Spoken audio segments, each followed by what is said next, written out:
The wind howled like a wounded beast, tearing through the trees with violent fury. Rain lashed against Alex's face, mixing with the blood dripping from a gash on his forehead.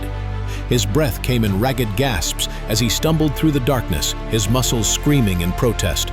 Every step sent a jolt of pain through his injured leg, but he forced himself to keep moving. Stop, and you die. Behind him, the crunch of boots on wet leaves echoed through the forest. They were still coming. How had it come to this? Just 48 hours ago, he had been sitting in a sleek, high-rise office, pitching his dream to men who held his future in their hands. Now he was nothing but prey, hunted, wounded, and alone. The dream that consumed him. Alex had never been content with an ordinary life. While his college friends took safe corporate jobs, he spent sleepless nights coding, designing, and refining his vision. An AI-driven trading algorithm that could outthink Wall Street's best. He believed in it with every fiber of his being. His apartment was a mess of empty coffee cups and scribbled whiteboard equations. His savings were nearly gone. His girlfriend had left him, saying, "You're obsessed, you're throwing your life away." But Alex couldn't stop. He wouldn't stop. The pitch that shattered him. The boardroom was cold, sterile. 5 men in tailored suits sat across from him, their faces unreadable. Alex clicked through his presentation, his voice steady, his palms sweating. Then, disaster. The screen froze. His prototype crashed. One investor sighed, another checked his watch. The oldest of them, a silver-haired billionaire named Grayson, leaned forward with a pitying smile. "Son, the world doesn't need another big idea. It needs execution. And frankly, you don't have it." The words hit like a hammer. Alex left the building in a daze, the weight of failure crushing him. That night, he sat on the edge of his bed, staring at his reflection in the darkened window. Was this it? Was he just another nobody who dared to dream too big? The message that changed everything. Then, at 2:37 a.m., his laptop pinged. An encrypted email. No sender. Just 3 lines. "You have potential, but potential is worthless without the will to survive.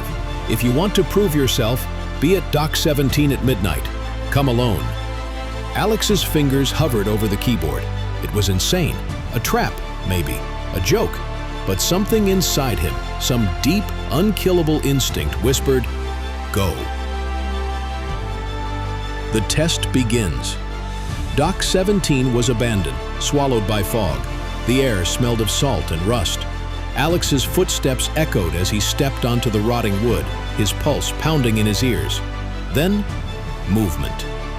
A figure emerged from the shadows, tall and broad-shouldered, face hidden beneath a black hood. "You want success?" the man growled. "Then prove you're willing to bleed for it." Before Alex could react, a sack was thrown over his head. He thrashed, but strong hands forced him into a van. The engine roared, tires screeched, and just like that, he was gone. The wilderness of despair. When the bag was ripped away, Alex found himself in the middle of nowhere. Dense forest, no roads, no signs of civilization. A voice crackled from a walkie-talkie at his feet. "You have 72 hours to make it back to the city. If you do, you'll get everything you ever wanted. If you don't, well, let's just say the wolves around here are always hungry." Alex's blood ran cold. This wasn't a test. This was war. The first night, a battle against fear. Darkness fell fast. The forest came alive with sounds, snapping twigs, rustling leaves. Alex's mind conjured horrors in the shadows. Was that breathing? Were they watching him right now? He forced himself to think, to adapt. He gathered stones, made a crude knife from a sharp rock. He drank from a stream, ignoring the metallic taste. And as the moon rose, he made a vow. "I will not die here." The chase dawn brought no mercy. They found him at midday, 2 men in black masks, moving like hunters. Alex ran, his heart threatening to burst. Branches whipped at his face, his lungs burned. A gunshot rang out.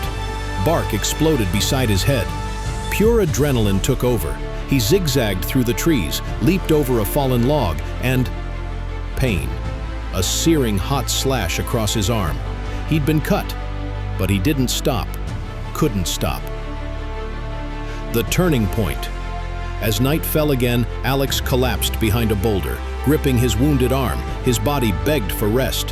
His mind screamed at him to quit. But then he remembered Grayson's smirk, his father's disappointed sigh, his ex-girlfriend's last words, "You'll never make it." A fire ignited in his chest. No, he would not die here. He would not be forgotten. With a roar, Alex stood, bloodied, broken, but unbroken inside. He was getting out. Many questions may arrive. Will Alex escape the forest, or is this just the first level of a much deadlier game?